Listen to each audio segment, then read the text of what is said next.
स्वामी जी महाराज की जय। पीताम्बरा पीठ दतिया वाले श्री स्वामी जी महाराज की जय।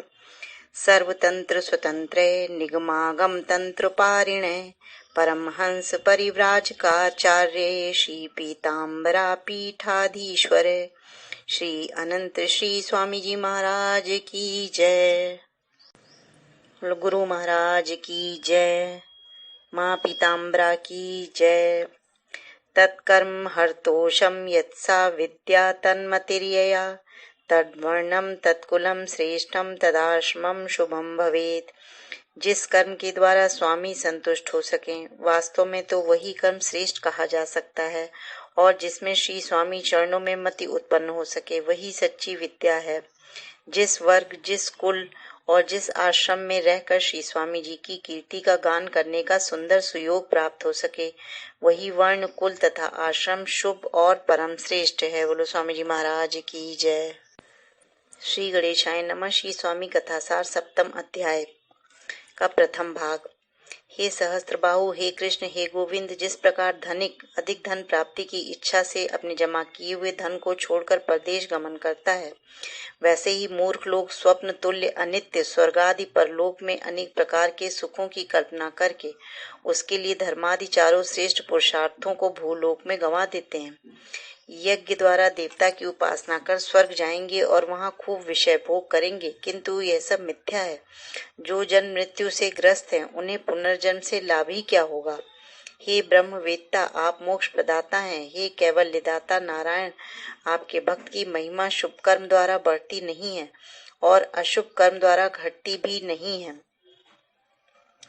भक्त भूत भविष्य वर्तमान काल के सकल पापों का अतिक्रमण करता है। अब पाप उसको संताप प्रदान नहीं करता, वह सब पापों को भस्म कर देता है। जो गुरु शरण में आया, जिसने आपकी चरण धूलि को अपने माथे से लगाया, उसने ही सब कुछ पाया।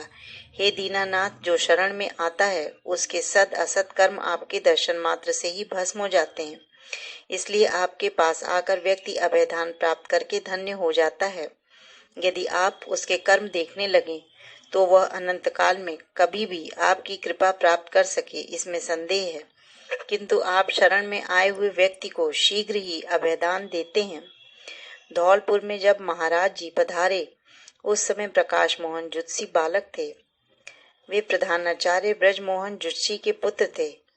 इनके पिता अपनी मृत्यु के पूर्व आपके पास दतिया आए तथा पुकार की, हे विश्वात्मा, हे नाथों के नाथ, मैं कुछ मांगता हूँ। आप बड़े उदार हैं, आप मुझे कृपा करके दीजिए।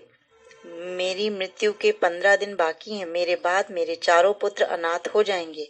आप अनाथों के नाथ हैं, उन्हें अपनी शरण में ले लें, जिससे मैं सुख से मर सकूंगा। दीन बंधु श्री महाराज अपने शिष्य की आग पुकार सुनकर गंभीर होकर विचार में पड़ गए। उनसे अपने भक्त का दुख देखा नहीं जाता था।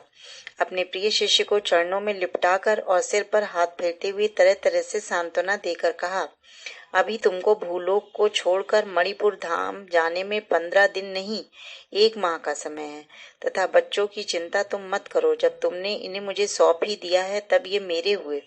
पिता की मृत्यु के बाद प्रकाश जी दशहरे के अवकाश में आगरा से अपने बड़े भाई के पास दतिया आए। अपने गरीब अध्यापक भाई पर आए आर्थिक बोझ को समझकर उन्होंने आत्महत्या करने का निश्चित विचार किया। दशहरे के दिन संध्या समय प्रकाश मोहन आश्रम में महाराज जी के दर्शन के लिए आए।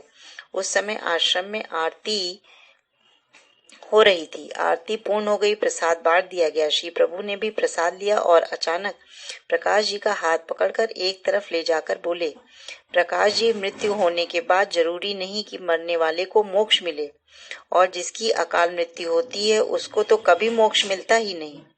तुम्हारा जीवन भविष्य में बहुत ही खुशियों से भरा होगा। उस समय बड़े भाई के उपकारों का बदला चुका देना। आत्म कल्याण के लिए प्रयत्न करने चाहिए। प्रकाश जी को लगा मानो किसी ने एक क्षण में ही आत्महत्या के विचार को तेज धार से काट दिया हो। श्री प्रभु के वचन सुनकर उनका हृदय परिवर्तन हो गया। आखिर सबके मालिक तो श्री स्वामी जी महाराज हैं।